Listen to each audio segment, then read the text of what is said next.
নমস্কার সকলকে, কেমন আছো সবাই? আশা করি সবাই অনেক ভালো আছো। আমার আরও একটি নতুন ভিডিওতে তোমাদেরকে স্বাগত। তোমাদের সাথে বড় মাকে রং করা ছোট ছোট কিছু ক্লিপ আগের দিন একটি শর্টস ভিডিওতে শেয়ার করেছিলাম, আর সেটাতে তোমরা সকলে এত ভালোবাসা দিয়েছো, তাই দেখে ভাবলাম এর ফুল কালারিং ভিডিওটি তোমাদের সাথে শেয়ার করি। নৈহাটির বড় মার সম্পর্কে আমরা কম বেশি প্রায় সকলেই অবগত।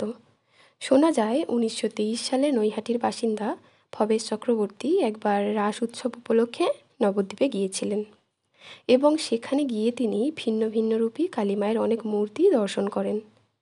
সেখানে তিনি বিশাল আকারের কালী মূর্তি দেখে এতটাই মুগ্ধ হন যে তিনি ঠিক করেন তিনিও কালী মূর্তি নির্মাণ করবেন। এরপর তিনি নৈহাটিতে ফিরে আসেন এবং ফিরে আসার পর কালী মায়ের একটি মূর্তি নির্মাণ করতে বসেন। কিন্তু মূর্তি গড়ায় এতটাই মত্ত হয়েছিলেন যে মূর্তি গড়তে গড়তে কখন যে তিনি 21 ফুটের একটি ঘন কৃষ্ণবর্ণের কালী মূর্তি নির্মাণ করেন তা তিনি নিজেই টের পান না। 21 ফুট উচ্চতার এই কালী মূর্তিটিকে প্রথমে ভবেশকালী নামে ডাকা হলেও পরবর্তীকালে এনার উচ্চতার জন্য এই কালীমাকে বড়মা নামে ডাকা হয়। এক অমোঘ টানে প্রতি বছর হাজার হাজার ভক্ত দর্শনার্থী বড়মাকে দর্শন করতে আসেন। কথায় আছে, ধর্ম যার যার, বড়মা সবার। যাই হোক, এই তো গেল বড়মার মূর্তি নির্মাণের ইতিহাস। এবার বলি মাটির থালায় বড়মাকে আঁকতে কী কী লেগেছে। প্রথমে একটা মাটির থালা নিয়ে সেটাকে শিরিষ কাগজ দিয়ে ভালো করে ঘষে নিয়ে থালাটাকে প্রায় 2 থেকে 3 মিনিট মতো জলেতে ভিজিয়ে রেখেছিলাম।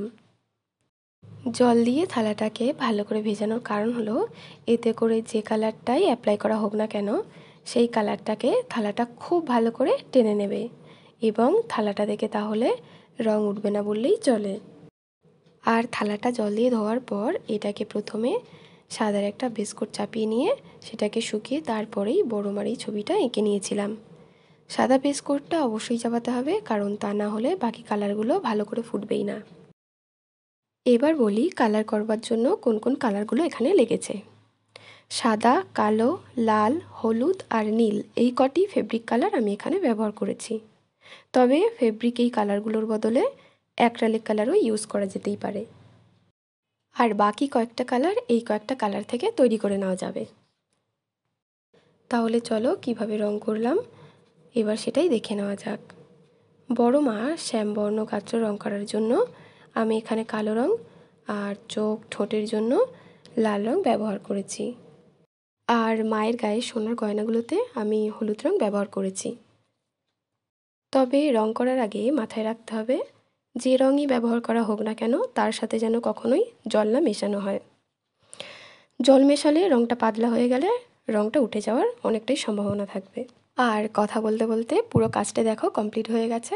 তো দেখা হচ্ছে নেক্সট ভিডিওতে। Thank you.